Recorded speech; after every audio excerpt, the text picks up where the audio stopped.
how to break past a level to get to the next level, you'll enjoy your journey a lot more that way than trying to, hey, I need to have $1 million in my life. But it's like, yo, I want my $1 million by tomorrow. Like, no, it's a level. Because they don't have the right mindset. They don't understand that focusing on the output is actually going to destroy your mind and your thoughts, and you're gonna like have anxiety, like I want it now. Today we have Jayce Banks, full-time trader, entrepreneur, and owner of EFX Society, a community where he built a relationship with other traders and they share insights of the market. He also shares his knowledge, and he has proven with his track records that he's profitable. And today he will share his journey with us. Hey, welcome back, guys. We're in Glitches, where we talk to business owners and entrepreneurs. Welcome, Jayce. What's going on, my guy? How you doing? Good, and yourself? I'm doing amazing, brother. If you could do a little introduction for us. Sure, man. My name is Jayce Banks. I'm originally from the Bahamas. I've just moved there about 2 years ago. I am a U.S. citizen, but I was raised inside the Bahamas. And I'm an entrepreneur, known primarily for trading, but I do have a few other projects that I've been working on, some which is real estate. Also now my own social media platform for investors and entrepreneurs. And then I also have some crypto projects, and that's it. Tell me about that social platform. Is it like a social media? So pretty much I designed, in a sense, a Facebook for traders and entrepreneurs where they could go ahead, post their trades. They could also have live videos done. They also get like courses so that they could go ahead and watch to learn. And we made it more of a membership. So in order for them to get more perks out of the society, because it's called BFX Society, in order for them to get more perks out of the society, it has to be done on results, merit on results. So if you could show us proof that you're making good results and having things done, and we can make them verifiable, and we can now scale that, then you're going to unlock another level, and then you get access to another program or access to another meetups or private events. The ultimate goal is to get somebody to a whale, who that person makes like about a decent amount of money per month, but now they're able to come to blacklisted events, high level events, where we know that, hey, you belong here because you have, number one, the money for it, the knowledge for it, and now the mindset. And then we just go ahead and, see how best we all could work together. That's pretty cool, man. Basically, you're building a community. Yeah, just like I am. And yeah, it's crazy because my community is based on a game, and I'm writing a book at the same time I'm doing the community, and it's about the game of life. We're playing a game, and it's about leveling up every day. That's crazy, bro. Yeah. It's like, if you keep it as a game mindset, it would actually help you out a lot. A lot of there's a reason why people are still addicted to games. They want to actually crack the code. They want to find the cheat code. They want to get to the next step because they want to feel gratified that they have accomplished beating that game, especially if they like it. Exactly. And the thing is that if you was to now change your mindset into terms of just looking at the level of where you at now, breaking that down to small goals and figuring out how to break past that level to get to the next level, you'll enjoy your journey a lot more that way than trying to, hey, I need to have $1 million in my life. But it's like, yo, I want my $1 million by tomorrow. Like, no, it's a level. Because they don't have the right mindset. They don't understand that focusing on the output is actually going to destroy your mind and your thoughts, and you're gonna like have anxiety, like I want it now. Yeah. But here's the thing: when you focus on the input and the things that you have to do every day, it's just simple. Yeah. You break it down to the simple things that you have to do every day. You make sure you do those things, and that's it. Yeah. That's there really is no cheat code. I mean, there is, but you have to do it. Yeah, absolutely. I mean, like, the cheat code, I think, is actually having that network, finding that community, finding that tribe. That's the cheat code, because if you was to really think about it, we have 4 people inside the room. We got my videographer, your videographer, and then me and you. Yes. If we was to all sit down and just talk about life experience, talk about all the things that we went through individually, combined, that's probably like about maybe 60 to 70 years of life experience, because you don't know how each individual went through so many different things. So if I wanted to go ahead and do something or go down a venture, you may have went down that venture already. You may have already understood what that venture is. So it may prevent me from falling to where some of the weak points was that you experienced, and now I'm able to get to where I need to get to faster because of your life experience. Yes. And that's something that a lot of people are not doing nowadays. Like, even though I'm 27, I was able to excel so quickly in life because of the life experience I've learned from older people. Most of the people that I look up to or are my friends, they are 40 years and above. Like, they are the people that I sit down with. I talk to them about my next moves, talk to them about what I want to go ahead and do. And I listen to their stories of what they did inside their life. And that's how I was able to actually move strategically. You get to learn from other people's mistakes. Yeah, get to learn from their mistakes, but just hearing their stories, even if it wasn't a mistake or even if it wasn't a failure, just hearing their stories, you actually kind of understand what can you do different than what they did to get where they were. Because they approach these situations different ways, and having that point of view, you already know, like, okay, I could do it that way or I could do it this way. Like, you can do it your own way. And that's the thing that I'm trying to teach people, to break these patterns that we have since we were raised, because we don't even decide our name. So I want to teach people and give them permission to create their own patterns, to align their own patterns with their vision, because everything needs to be aligned. You know what I mean? Oh, of course. I mean, like, people may not believe it or not, but we're all programmed. We're programmed from ever since that we're born. Yes. Think of humans and our brains as just supercomputers. All we do is just we're conditioned and we consume what is around us. So at the same time, when it comes to that, if you want to be a successful person, if you want to actually have a vast amount of wealth, if you want to actually have a lot of riches, then you actually need to reprogram yourself to actually go in the aspect of that person that you want to emulate.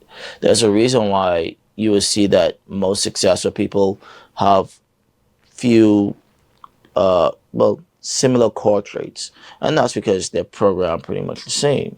They worked on their mindset. They learned how to work out. They learned how to actually understand money management. They learned how to actually understand the concept of having a proper network. They learned how to understand how to have good business and do good business and also be a good person ethically. And if you're now looking at, okay, well, why is my life like this, and why can't I keep money, or why can't I learn money, or whatever like that, let's look at your program that you're doing. You make money, now you're going to the strip club, or you're going to someplace and you're blowing the money away. You did business with somebody and the business was good, but now you're thinking, oh, well, you know what? I think I deserve more money than this dude. Now you're messing up the dynamic because you don't understand the concept of business. You want to have everything, but you don't want to give something in order for it to continue to thrive. So these are all the type of stuff that people have to actually understand. And they also need to understand energy. Money is energy. And as you mentioned this example of going to a strip club and spending money there, right? So if we put it in perspective, you put in your energy there. And let's say in those strip clubs, there is a lot of bad energy, drama, whatever. That's what you're going to attract, because you're putting your energy there. So it's just as simple as whatever you put in, that's what you're going to get out. Yeah, but the thing is that people want to put in little effort to get maximum result. And that's like the crazy part too, where it's like, hey, they may see me, they may see you, they may see Luke, Luke Belmar, they may see like all these successful guys, and they don't understand how much we have inputted in order for us to get where we wanted to be. And that's a problem, because like nowadays society has played a very vital role in making people feel as if they can do little work and get wherever they need to be. And it's like, no, it doesn't work that way. It's never historically, let's look back historical wise, Rome wise. I a stoic in a sense a little bit. You look back inside history, tell me who have you founded that did little work and had huge success. We're talking about just literally sat down and didn't do nothing, like just minimum work. And like the pyramids. Think about it. You think they just look at it like, you know, like just think about the pyramids. Yeah, it's like, you know, it's you know how if you're about historic and stuff, you've seen these holographics, these pictures of people like carrying these rocks. You've seen like a lot of people and like they hustle to do all that, you know. So how do you think you're gonna build a whole pyramid?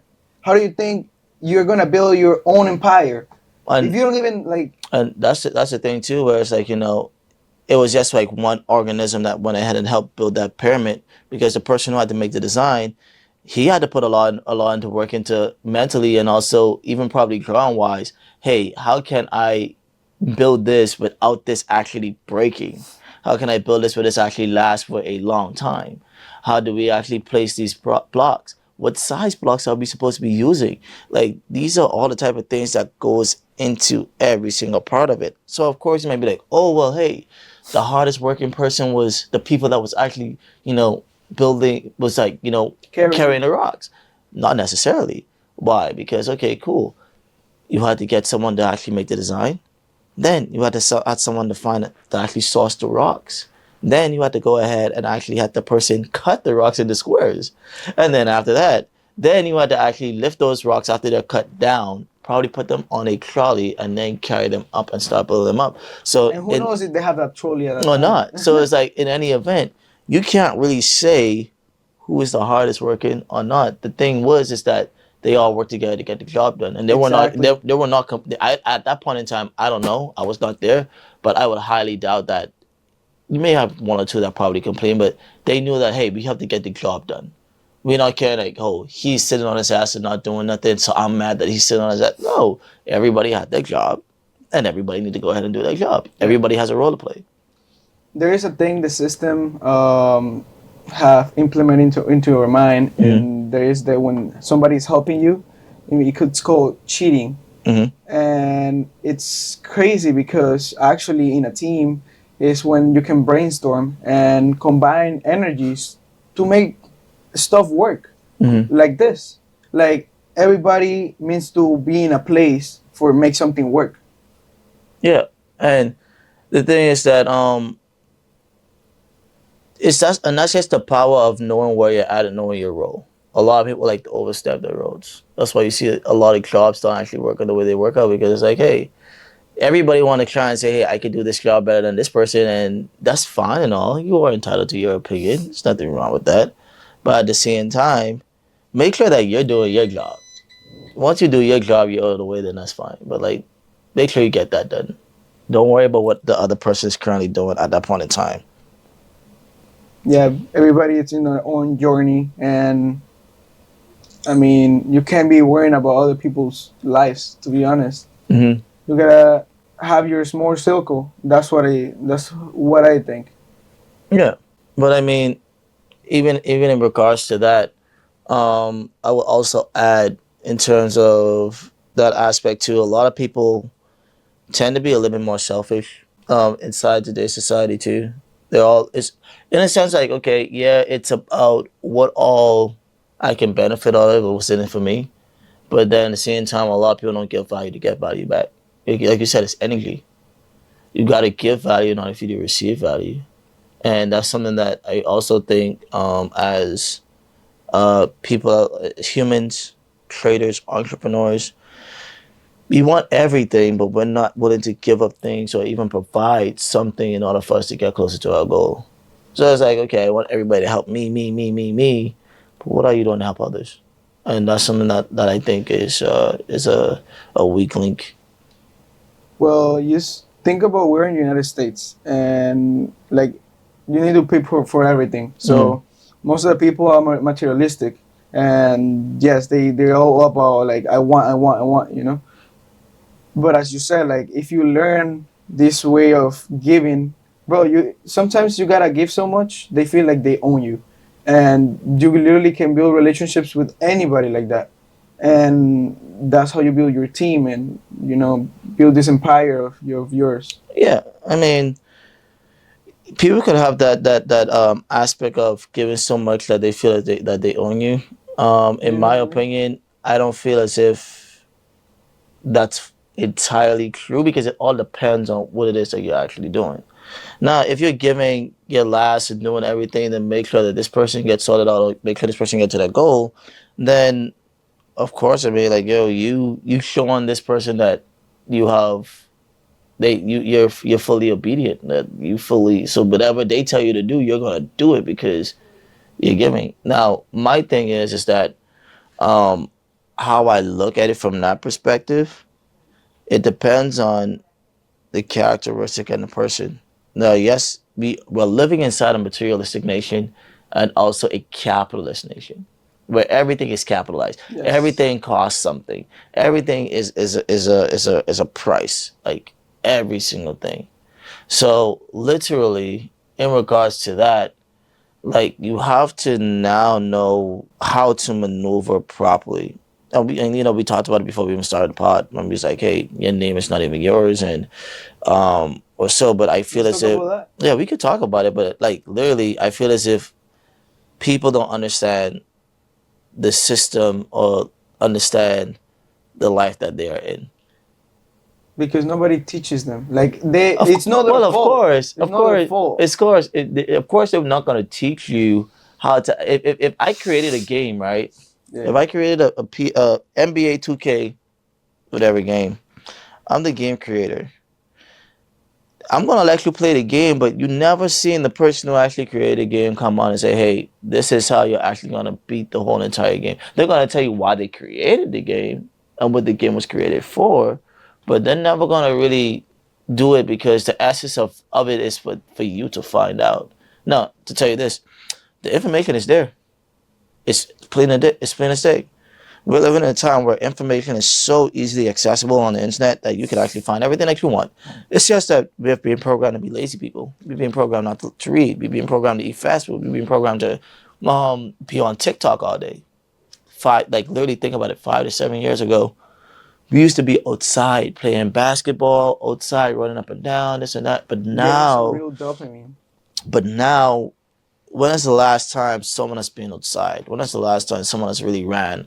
Someone has, enjoyed life? 9 times out of 10, you're inside your phone most of the time. And even me, I'm faulty for it. I mean, yeah, I make money on my We work phone. from the phone. Yeah, but at the same time, you're on your phone most of the time. But by the time you come off of TikTok, you've already wasted 3 hours of your life. You don't even know what the hell you were doing. 100%. Yeah, because like your program. So it's like, if you're really thinking about it, the more distracted you are, the more so many different things can fly over your head. 100%. And as I said, like when you're outside, for example, I go to the beach, I touch the sand, I try to ground, and leave the phone to the side and be connected with myself, be grateful about my life. My parents, like, brother, my parents are like, all my family, it's in Venezuela. I only have my mom here, right? Mm-hmm. And I don't even live with her. But she's fine. She's healthy. She got her home place. Like, my family in Venezuela is okay. Like, the country is fucked up, but they're okay. They're healthy. They got food. I'm really grateful about all those things. Like, and that's all you need to be grateful for the basics, your family, your health. And I'm glad that you actually said that, right? Because all of my family is pretty much inside the Bahamas. Ashley is like my videographer. She's also from Bahamas too. But like, this is one thing that I could wholeheartedly agree on. People from third world countries or people from the outside looking in, when they come to America, I can't say it's statistically true, but they tend to do a lot better than Americans once they reach here. Why? Because they actually take the time to really understand how this system works. And if you really take a note for it, literally Venezuelan money and American money is drastically different. You can do so much more inside Venezuela with the money that you make inside America, of course. I mean, the Bahamas is 1-to-1, but I could do a few more things in Bahamas or even inside Panama or inside Mexico, Tulum. Like, these third world countries is the next wave based on how much money you're making here in America. But a lot of people really who are coming from these third world countries are only coming here to get access to the capital. They're capitalizing on the amount of money that they're providing to people here. Use that money, set something else back at home for you. By the time you're done in 5 to 10 years, 15 years, you got a nice, good place in Venezuela. Family is good. In a nice, good mansion or whatever the situation may be, based on how much money you've been collecting and doing within that last 10 to 15 years. And you can then go back to Venezuela, go back to wherever you want to be, and you're at peace because you did what you came here to do. You came here to say, you know what, I came to exploit the system.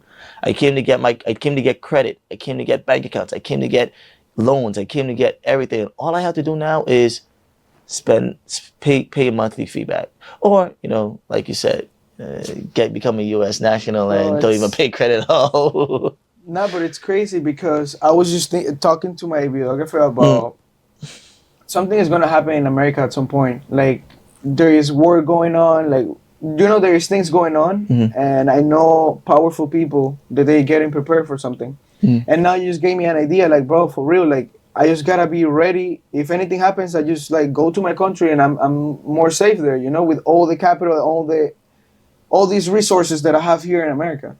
You know? Yeah, and that's absolutely true. Like for me, back at home, I have my places for me to go ahead and live. I'm currently working on another place now for me to go ahead and live. But my job at this current moment is to make sure that my family is taken care of, to make sure that everything is properly set for whenever I decide to leave from America, even if I want to go on vacation. Go to one of my homes. But at the same time, you have to always be ready and always have contingency plans. Because think about it this way.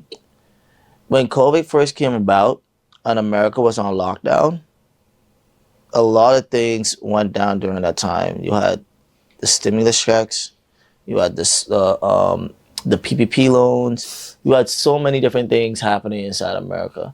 And at that point in time, e-commerce and internet money was at an all-time high during that time because everybody's on their computer. And they were getting free money. Yeah, that's true. But this is the crazy part about it. When that happened and America was literally on lockdown, you had so many people who were actually, depressed. They couldn't go outside. But if you really looked at it, too, someone talked about it to me, and they said like when they went outside, the air felt fresher. It felt cleaner. You could smell more. But the thing is that I did. when we went to Bahamas, when I was in Bahamas during COVID time, honestly, I think it was probably one of the most best times of my life. Why? Because even though we was on lockdown, this is why you have to have like certain places that you can go ahead and go to. Because like, let's just say the world went on lockdown again, the world went into a war again. There's certain places inside the world right now where you can still be able to have a normal functioning society, and your livelihood is not gonna be too broken up. But the only thing is, I'll be honest with you, is if the United States, because it's a corporation, because it's a capitalist, technically your money is not even your money when you have it inside a U.S. bank. So like if the United States starts to now go ahead and pool their money to help with whatever they need to help with, they can actually freeze your assets because in a sense, hey, we need this done. So like when you're making all those monies and everything like that, you have to be very smart. What if the government one day decide to say, hey, I need your money to actually help us survive?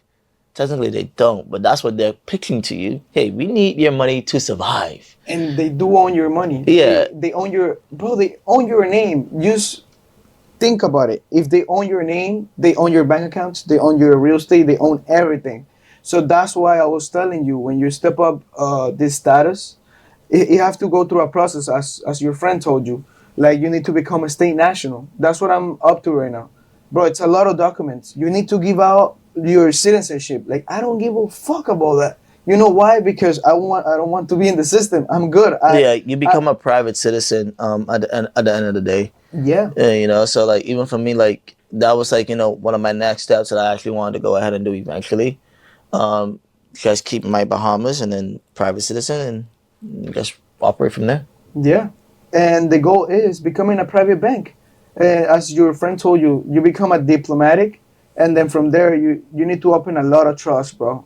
Basically, these words like trust and diplomatic, bro, it's like they can't even detain you if you're going fast.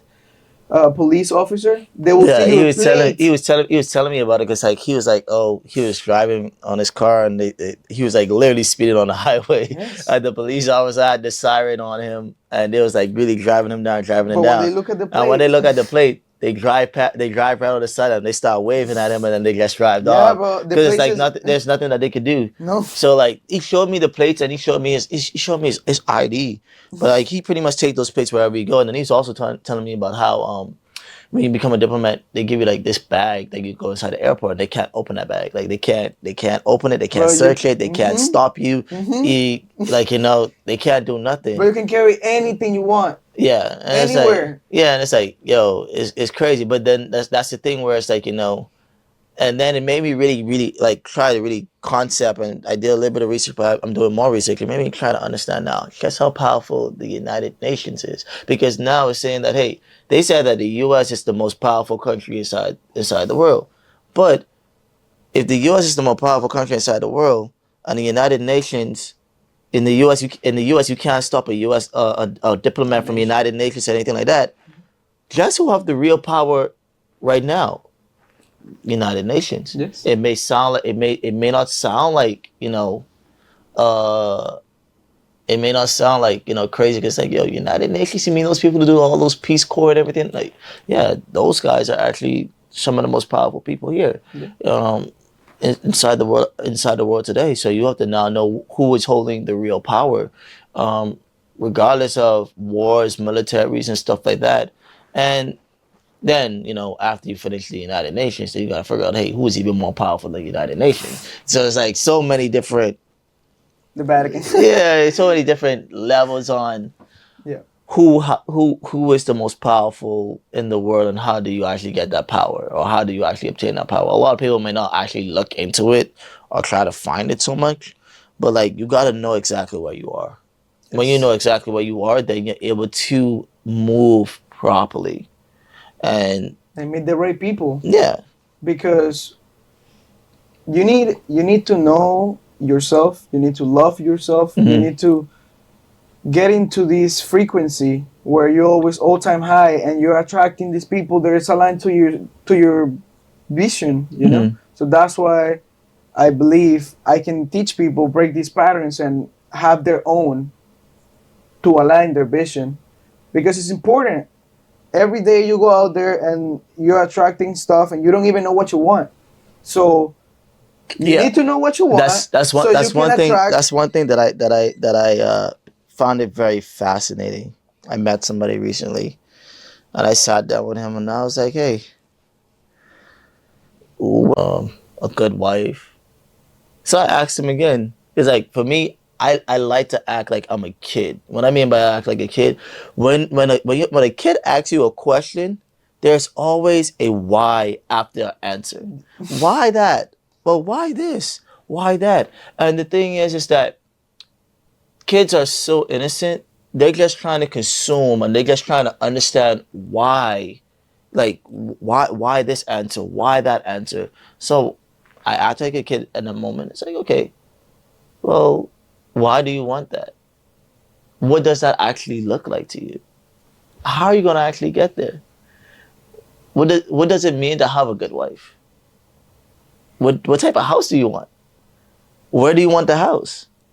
And when I ask him those questions, he's like, I never thought into it like that. So it's like, okay, if you never thought into it like that, how do you expect to get it in 5 years? Can I add something to that? Sure. There is people that they might know what they want, but they don't know it from themselves. They know it from people that, like, oh, let's put an example. Messi, he got a mansion in Fort Lauderdale, so they're like, oh, I want a house like this just because Messi got it. But they don't even ask themselves what do they really want. They don't tap in the inside, you know. So the thing is that I made a talk about it. I posted this up on one of my stories before. One of the things people actually want inside this world is attention. That's all they want, right? There's this particular book called The Psychology of Money. I absolutely love that book, and it hit the nail right on the head. Inside that book, it said, most people buy things to get attention. However, right, the attention that you want is like when people see you with the nice things, they don't see you. They envision themselves with the nice things. So in a sense, like if you're buying things to actually get attention from somebody, you're not attracting that attention. All you're attracting is yo, I really wish I was inside that car because that car looks nice. Like I want a car like that. But they're not really like, oh, what is it that you do? Who are you?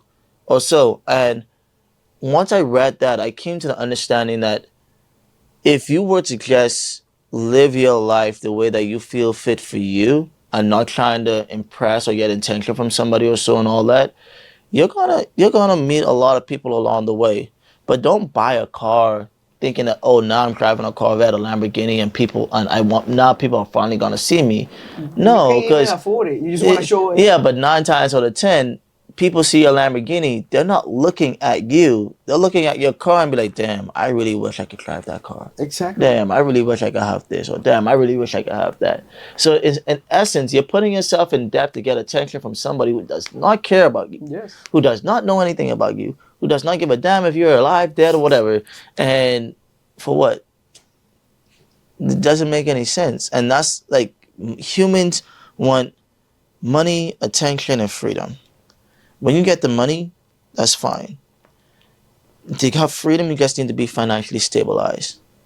And to get attention, honestly, just have results inside your life. That's all you need to have. It doesn't matter. It's not like you get in the cars and the houses and everything and all that. Show me something that you notably did. Show me something that you notably did that actually helped change the society, helped change something. That's the proper way to get attention. Like giving some impact in Yeah, in the give world. us some impact into the world. If you want attention, how are you impacting this world? How are you impacting people's lives? Because also it's about the intention that you're doing this. Yeah. You know. And that's one thing where it's like at that point in time you really have to figure out within yourself what is it that you really want. Because like if you want to just be rich, what does that look like? If you want to be wealthy, what does that look like? If you want to have a supercar, okay, cool. What does that look like, and how much work do you have to put in to get a supercar?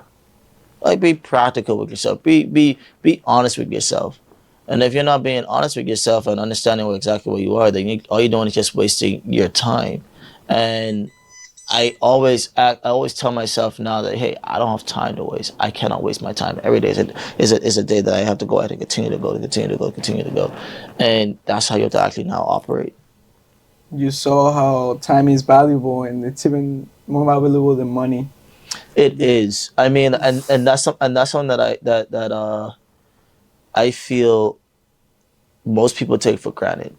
People won't understand Most until people they take for granted. experience that when like money, it's not like you don't have to go to somewhere, you know, to make money. Mm-hmm. It's like when you don't experience that, you don't know. You really don't. Because I remember when I was working in restaurants and stuff, I didn't. That's the only. You worked at restaurants? Yeah, I work in restaurants, and my first job was as a bagger. Yeah, I worked at a restaurant too inside the Bahamas. It was called Great Cliff. Mr. Gazroli was like, I really think they are like Italian mobsters, bro. I've never seen people so wealthy, and like they never travel back home or travel back to Italy. Like they're just there and they're watching like the World Cup, no, the FIFA sports and everything, and F1 game, like F1 races.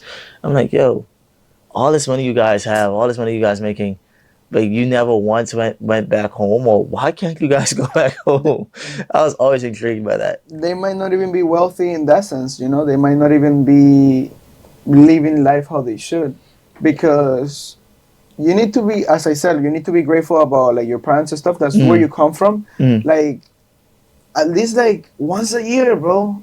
You know, they might not be in your same frequency. That happens to me sometimes when I talk to them, whatever. But bro, it's my family. I love them. That's where I come from. Like you need to know your roots and give them the most you can, bro. The best out of you. Yeah, like and that's what I love. That's why I love talking to my family and talking to my grandmother. I mean, I talk to her a lot, but like, They're you know, authentic. you know, To you. yeah. They don't need anything from you. Yeah, I talk to my Bro. grandmother. Like, hey, what's going on, Gram? It's like it's just That's a what good I vibe. need, my fam. That's it. You know, it's really authenticity. That's That's all you And need. that's the thing where it's like inside this world, it's very hard to find people who actually genuinely care about you because everybody has an intention. Everybody has some form of, you know, what they want from you. Life would be easier if they just tell you what they want from you from the break, and you decide if you want to deal with them or not. Yeah. But like it sometimes take a little while for you to find out what exactly is it that they want, and then you gotta. Then after you done spent like 6 months, 8 months, 10 months, it's so hard. Like that's why in today's society, I think dating and having a relationship is like one of the most hardest things because it's like you gotta spend all this time to now figure out this person, find out what this person like, what they don't like, their intentions, and then you figure out after 8 months, 9 months, they're not really like into you or whatever and all that. Now he's like, oh well, we gotta break up. It's just You too want me to much tell at you once. something about relationships? What? They do it backwards. They supposed to learn the bad stuff. Like, okay, figure it out. Like, okay, do you want kids? Do you want this? Would you like this? Would you like that? Figure out the hard stuff so you don't figure out after marriage or something like, oh, are you really like this? Like, I don't want this. Yeah. So they do it backwards. They do the fun stuff, then all that stuff first, and then they have to deal with the things that they don't like about each other. Yeah, so it's like you have to set up now like the course. the good and the bad. The and sooner then- the better. yeah, it's just like the faster you get out of the way, the better it'll be, and that's just how I look at it. Yes, sir. Yeah, Brother, I think we got a really good podcast over here. I think we can wrap it up here. yeah, of course, man. It But I appreciate bro, you, It man. was a pleasure talking to you. Of course. And